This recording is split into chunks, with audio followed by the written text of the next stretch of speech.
귀한 찬양을 하나님께서 받으신 줄로 믿습니다. 이 시간에 앞뒤로 좌우로 인사하실 때 사랑합니다, 축복합니다 인사하겠습니다. 사랑합니다, 축복합니다. 한 주 동안 평안하게 잘 지내셨나요? 우리 사랑하는 3일의 식구들 사랑하면서 사신 줄로 믿습니다. 사랑 많이 하셨습니까? 여러분의 사랑을 저에게 보여줄 수 있습니까? 분명한 것은 사랑은 있는데 보이지 않는다는 것. 또 한 가지는 보이지 않지만 사랑은 존재한다는 사실은 부인할 수가 없는 것 같습니다. 그런데 보이지 않는 그 사랑을 보여달라고 하니까 좀 당황스럽기도 합니다. 그런데 여러분, 보이지 않는 그 사랑을 여러분들은 이미 가까이에서 경험하고 있고 보여주고 있습니다. 이미 여러분의 삶 가운데 가까이에서 그 사랑을 하고 있다라고 하는 것인데요. 1차적으로 가장 가까운 사랑을 말한다면 부모로서 자녀들에게 대하는 모습일 겁니다. 우리 사랑하는 자녀들이 편안하게 살아갈 수 있도록 앞날의 미래 가운데 그들이 꿈꾸는 세계, 그들이 꿈꾸는 장래 희망대로 살아갈 수 있도록 여러분들께서 보이는 모든 모습으로 그렇게 그들을 격려하고 나가고 있는데요. 대부분의 많은 것들이 다 보이는 것인데 대부분 보이는 모든 것들, 그 대부분의 것들이 사랑이라고 말할 수 있다는 겁니다. 자녀를 향한 사랑이 보이는 사랑으로서 이미 여러분 가까이에서 사랑하면서 사랑을 보여주면서 그렇게 살아가고 있다라는 겁니다. 여러분, 우리는 보이지 않는 예수님을 믿고 있습니다. 제가 왜 자꾸 보이지 않는, 보이는 이렇게 얘기하냐면 히브리서 말씀이 그 얘기를 하고 있기 때문입니다. 보이지 않는 것들의 실상, 여러분 기억하시죠? 믿음에 대한 이야기를 했었습니다. 보이지 않는 예수님을 우리가 믿고 있는데 여러분, 보여줄 수 있습니까? 나타낼 수 있습니까? 오늘 말씀에 보이지 않는 것이 있는데요, 그 보이지 않는 것을 담아낸 무언가를 말하고 있습니다. 보이지 않는 것을 담아낸 그것이 무엇일까요? 마치 부모님이 보이지 않는 사랑을 보이는 사랑으로 담아낸 것처럼 그와 같은 말씀이 있다는 겁니다. 오늘 말씀을 통해서 보이지 않는 말씀이 보이는 말씀 되기를 주님의 이름으로 축복합니다. 잡히지 않았던 하나님의 말씀이 붙잡는 은혜가 있기를 간절한 마음으로 기도합니다. 허공으로 하늘로 날아가는 말씀이 아니라 내 신비에 새겨지는 은혜가 있기를 주님의 이름으로 축복합니다. 히브리서 10장 32절에서 34절까지의 말씀을 보면 이렇게 기록합니다. 전날에 너희가 빛을 받은 후에 고난의 큰 싸움을 견뎌낸 것을 생각하라. 혹은 비방과 환난으로서 사람에게 구경거리가 되고 혹은 이런 형편에 있는 자들과 사귀는 자가 되었으니 너희가 갇힌 자를 동정하고 너희 소유를 빼앗기는 것도 기쁘게 당한 것은 더 낫고 영구한 소유가 있는 줄 알미라. 할렐루야, 아멘. 여러분, 이 말씀을 통해서 이때 당시를 살아가고 있는 히브리 유대인 성도들이 지금 박해를 받고 있다라고 하는 것을 알 수 있습니다. 히브리 성도들이 받고 있었던 그 박해의 종류를 두 가지 정도로 생각할 수 있는데요. 첫 번째 박해는 과격한 유대주의자들로부터 끊임없는 선동과 위협을 받았다라고 하는 것과, 두 번째 박해는 정치적 박해로 생각할 수 있습니다. 당시의 유대교는 로마 정부로부터 집회도 할 수 있었고 활동도 할 수 있는 허가된 종교였지만, 그러나 이제 막 일어나고 있는 이 기독교 그리스도교는 로마로부터 정부로부터 공인받지 못해서 핍박을 받고 있는 상황에 놓여 있다는 겁니다. 그래서 히브리 유대인 그리스도인들은 이런 박해 때문에 마음이 흔들립니다. 신앙까지 흔들리고 있다라는 겁니다. 여러분, 이렇게 고난받는 사람들에게 고난이 유익입니다라고 하는 이 말도 참으로 보탬이 될 수 있겠지만, 그러나 그 고난의 깊이가 극심했기 때문에 그 또한 현실인 것이고, 그 위기 속에 살아가는 이 히브리인 그리스도인들에게는 이 흔들림을 가지고 신앙의 위기 속에 지금 봉착해 있는 상황 가운데 놓여 있다는 겁니다. 여러분, 이처럼 신앙생활을 하면서 고난받는 사람들, 힘든 생을 보내는 사람들에게 여러분 어떤 말을 해줄 수 있을까요? 격려해 줄 수 있겠죠. 힘내세요 집사님, 힘을 내세요 권사님, 우리 함께 합시다 장로님 하면서 여러분 격려하면서 함께 신앙생활 하자고 이렇게 말할 수 있겠습니다. 그리고 여러분 또 어떻게 할 수 있을까요? 집사님 지금까지 잘해왔습니다. 그렇게 해오는 건 맞습니다. 믿음 가지고 믿음 붙들고 살아가는 건 맞습니다. 지금까지 해온 것처럼 그렇게 우리 또 한 번 앞으로 나아갑시다 하면서 칭찬하면서 믿음을 격려할 수 있습니다. 우리가 읽지 않았지만 오늘 히브리서 12장 전반부에는 믿음의 사람들의 생각을 또 다른 시각으로 열어줍니다. 그들이 생각했던 사고를 한번 뒤집어주면서 용기를 북돋아주고 있는데 이렇게 말하는 겁니다. 핍박이 핍박으로 끝나는 것이 아니라, 고난이 고난으로 끝나는 것이 아니라, 박해받는 것이 박해받는 것으로 아무 소용없이 끝나는 것이 아니라 바로 그것이 하나님의 자녀됨을 증거하는 것입니다 라고 말해주는 겁니다. 우리가 하나님의 자녀 되었기 때문에 고난받는다는 겁니다. 고난받지 않고 그냥 마냥 편안하게 사는 사람이라면 하나님의 자녀라고 말할 수 있기가 어렵다라는 것이죠. 그래서 고난받고 있다는 것, 핍박받고 있다는 것, 박해가 로마 정부로부터, 강한 유대주의자로부터 그렇게 힘든 일이 자신들에게 닥친다라고 하는 것은 내가 하나님의 자녀라고 하는 사실을 증명해 주는 것입니다. 여러분 힘내십시오 라면서 이렇게 격려해 주는 겁니다. 이런 믿음의 고난을 받고 있는 사람들에게 칭찬하고 격려해 주고 용기를 내십시오, 용기를 북돋아주고 그들의 생각을 전환시켜주는, 그 사고에 전환시켜주는 말들을 해주면서 여러분 모든 사람들이 한 명도 빠짐없이 다 용기를 내고 믿음 가운데 굳건히 설 수 있을까요? 아마 빠지는 사람들이 있을 것입니다. 그렇다고 해서 칭찬하는 것, 격려하는 것, 용기를 북돋아주는 것이 잘못되었다는 말이 아니라 수많은 상황들이 그들 앞에 놓여져 있기 때문입니다. 우리가 격려하는 것보다, 칭찬하는 것보다 더 많은 고난의 종류들이 그들 앞에 있는 것이고 수많은 상황들 앞에 신앙의 높낮이를 가지고 살아가고 있기 때문에, 그들이 다양한 고난 앞에 놓여져 있기 때문에 칭찬과 격려로 용기를 북돋아주는 것으로도 모자람이 있다는 겁니다. 그래서 이번에는 히브리서 기자가 칭찬과 격려 그 외에 또다시 다른 한 가지 방법으로서 그들 앞에 접근하는데요, 바로 이번에는 경고하는 겁니다. 심판을 경고합니다. 그래서요 거역하고 있다라고 이렇게 말하기도 하고, 여러분 배반하고 있는 것입니다라고 말하기도 하고, 우리가 이런 목적지에 대해서 여러분 잘못 이해하고 있는 겁니다, 오해하고 있는 겁니다라고 이렇게 경고하는 메시지를 그들에게 전파하고 있다라는 겁니다. 우리가 이르게 될 이른 곳, 그 목적지에 대해서 오해하지 마십시오, 바르게 이해할 것을 오늘 경고하면서 메시지를 전파하고 있는데요, 25절 말씀에 보면 경고하신 이를 거역하신 말씀에 대해서 말합니다. 너희는 삼가 말씀하신 이를 거역하지 말라. 땅에서 경고하신 이를 거역한 그들이 피하지 못하였거든 하물며 하늘로부터 경고하신 이를 배반하는 우리일까 보냐라고 하면서 하나님의 심판, 그 경고 가운데 예외 없이 모든 사람들이 포함될 것이다 라고 그렇게 말하고 있는 겁니다. 여러분 동족 강경파 유대인들에게 고난과 박해를 받고 있고 로마 정부로부터 정치적 탄압을 받고 있는 히브리 그리스도인들이 그들이 이르게 될 곳, 이미 이른 곳, 그 목적지에 대해서 바르게 이해하지 못하고 오해하고 있는데, 그 말씀에 대한 구체적인 내용이 21절에 이렇게 우리에게 선포해 주고 있습니다. 그 보이는 바가 이렇듯 무섭기로 모세도 이르되 내가 심히 두렵고 떨린다 하였느니라 라는 말입니다. 히브리 성도들이, 믿음의 사람들이 신앙생활하면서 여정을 겪어가면서 그들에게 지금 도달한 곳을 어떻게 생각하냐면, 모세가 두려워한 곳, 그곳에 도달한 것처럼 그들도 지금 두려워하고 있다는 겁니다. 예수 믿는 것이 두려운 결과를 낳을까 봐 지금 그렇게 두려워하면서 생각에 잠겨 있다는 것입니다. 그래서 히브리서 기자가 말하는 것이죠. 칭찬하면서 격려하면서 이제는 경고하면서 너희들의 그리 심히 염려하고 두려움으로써 유대교로 다시 돌아가는 그 일을 멈추라는 것입니다.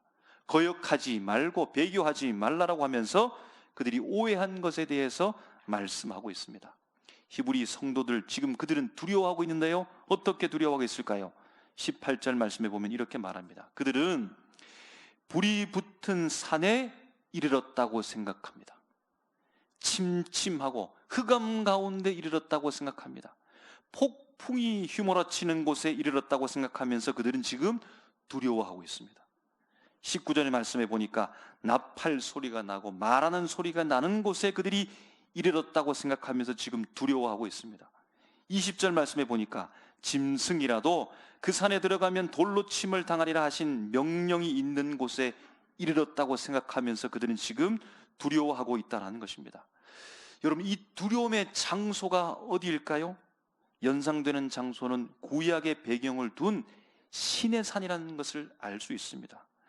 출애굽 여정 가운데 홍해를 건너고 그리고 광야를 지나서 이들이 마침내 시내산에 도착했습니다. 그리고 지도자된 모세가 시내산으로 올라가서 십계명 두 돌판을 받고 하나님의 계명을 받았던 그 장소, 여러분, 시내산에서 일어나는 이 현상들이 왜 사람들을 두렵게 했을까요? 왜 그 현상을 보고 사람들이 무서워했을까요? 오늘 기록된 그대로입니다. 불이 붙은 산이기 때문에 무서워한 것입니다.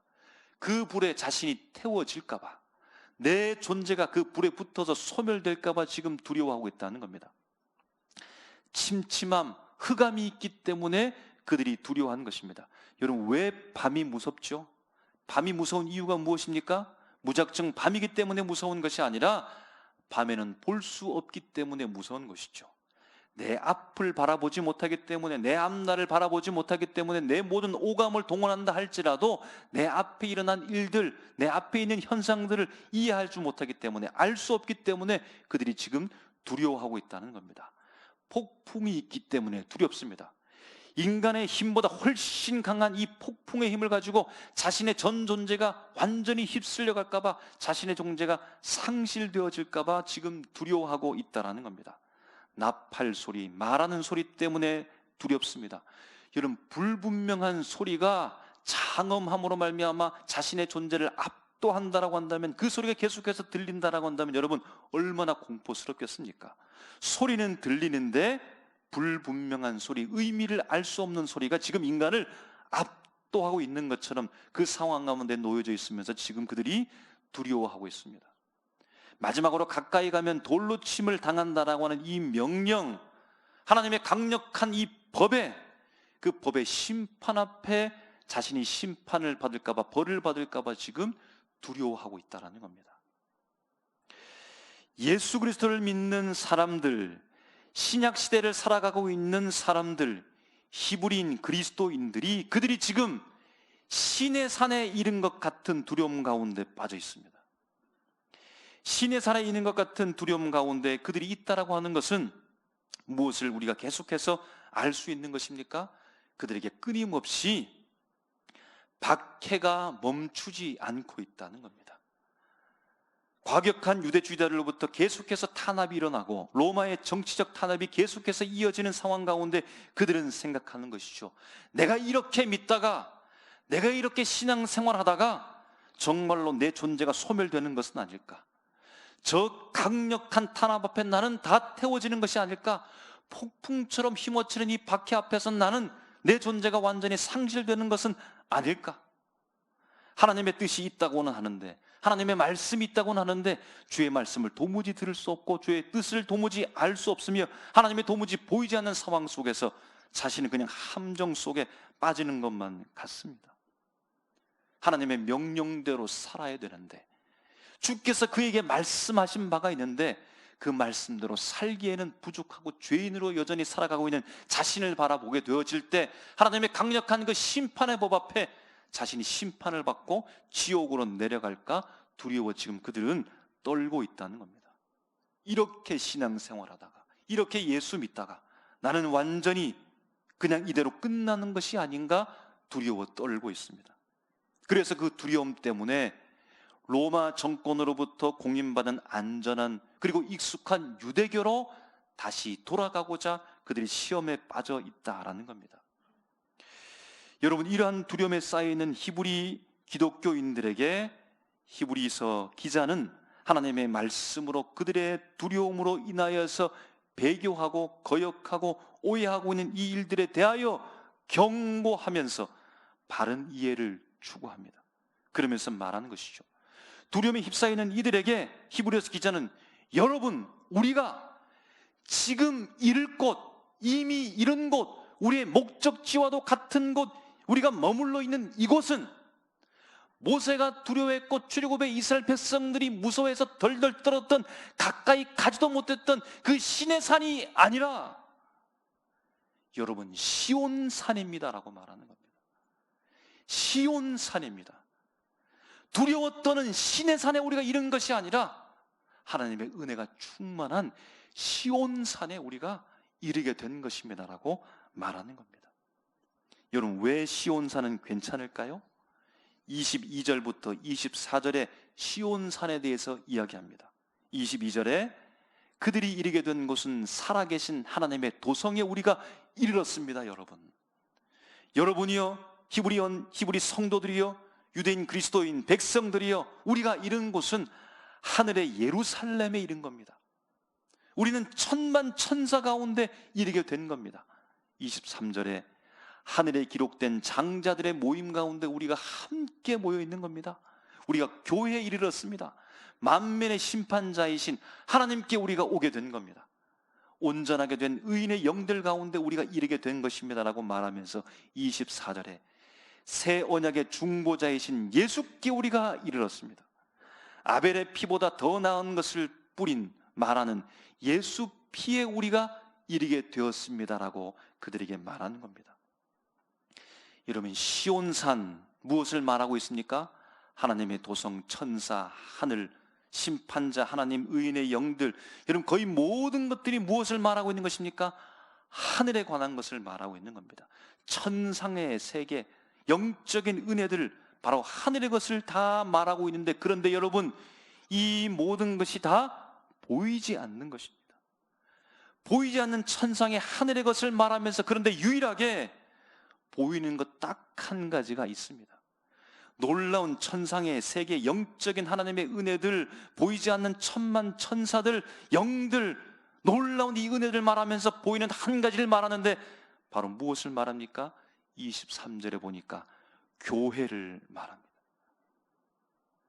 하나님의 놀라운 천상의 세계 영역들 속에, 이 놀라운 가치들, 보이지 않는 가치들 속에 그 같은 선상에 무엇이 있다는 겁니까?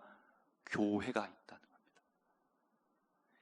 히브리서 기자는 믿음의 사람들이 박해 속에서도 바라보고 가야 될 하늘의 것을 말하는 동시에 마치 이 모든 것을 다 담고 있는 것처럼 보이는 것을 말하는데, 바로 교회를 말하고 있다는 겁니다.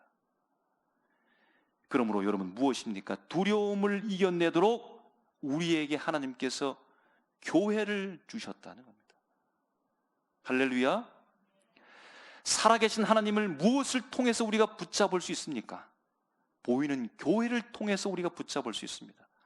하늘의 예루살렘을 무엇을 통해서 우리가 볼 수 있습니까? 그의 그림자인 교회를 통해서 볼 수 있습니다. 피 흘리심으로 새 언약을 세우신 예수를 우리가 어떻게 믿을 수 있습니까? 보이는 교회를 통해서 우리가 믿을 수 있습니다.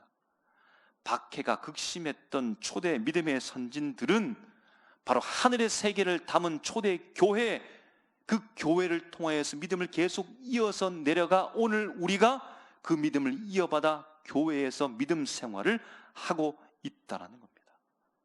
보이는 교회를 통하여 보이는 교회의 천상의 세계가 담겨져서 그 천상의 세계를 우리가 눈으로 바라보면서 믿음을 가지고 지금 신앙생활을 열심히 하고 있는 줄로 믿습니다.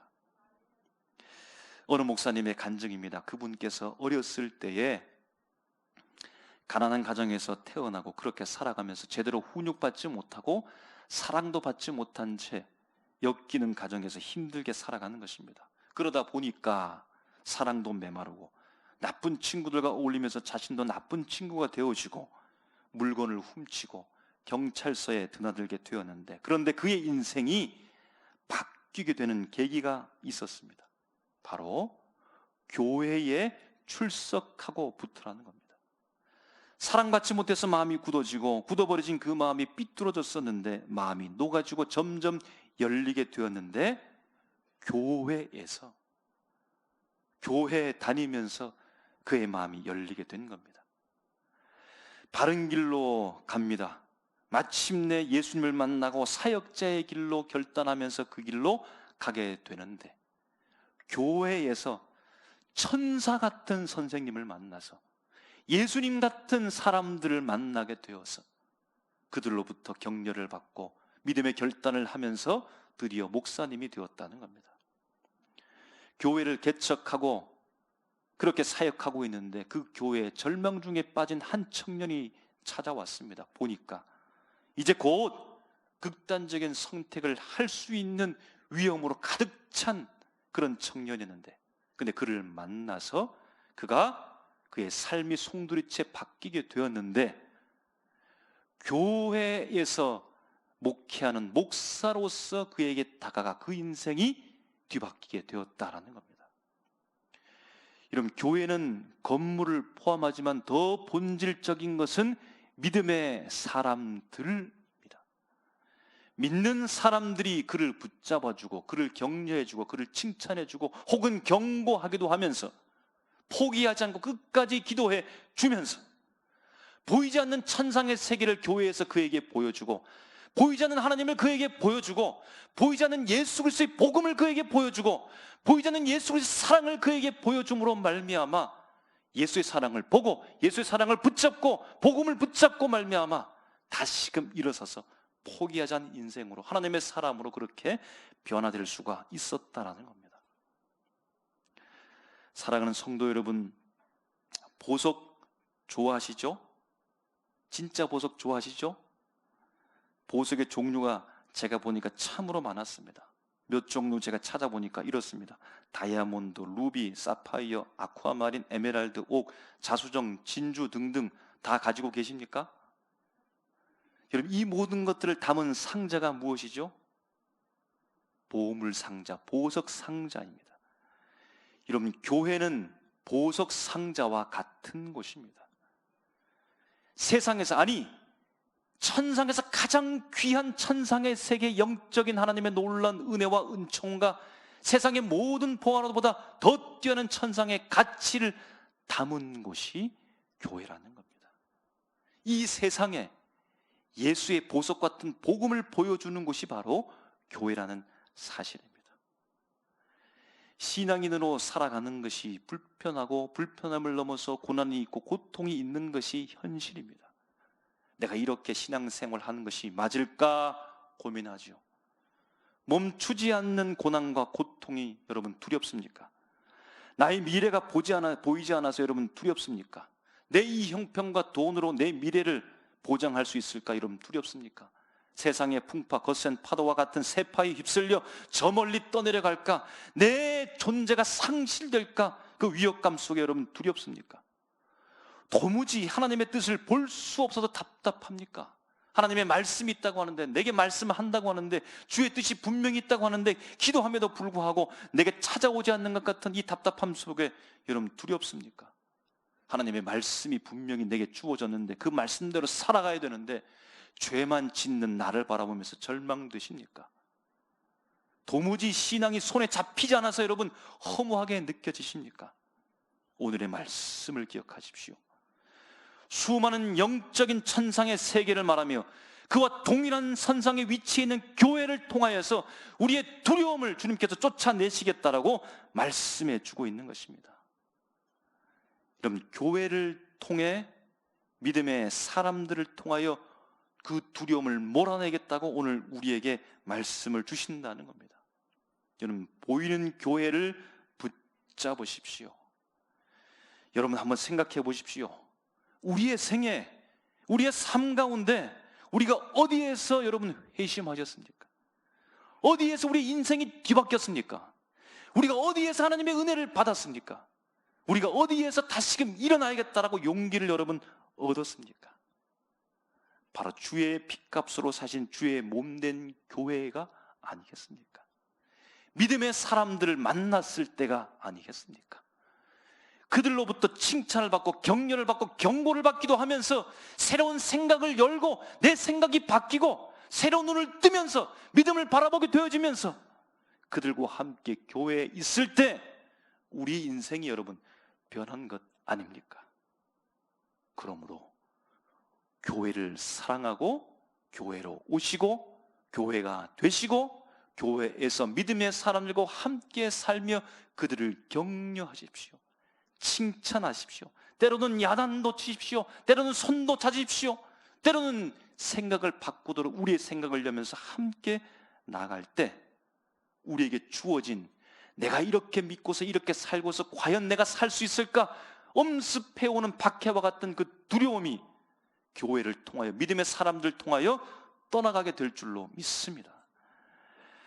사랑하는 성도 여러분, 우리가 이른 곳은 천국의 그림자이며 우리가 이른 곳은 하늘나라의 모형이며 우리가 이른 곳은 천국 잔치의 첫 술을 뜨는 곳이며 우리가 이른 곳은 예수 피가 있는 예수를 담은 교회입니다. 바로 이 교회에서 예수 믿음 붙잡고 끝까지 두려움을 이겨내고 세상 앞에 믿음의 사람으로서 당당하게 승리를 선포하며 살아갈 수 있는 우리 모습 다 되시기를 주님의 이름으로 축원합니다. 기도하겠습니다.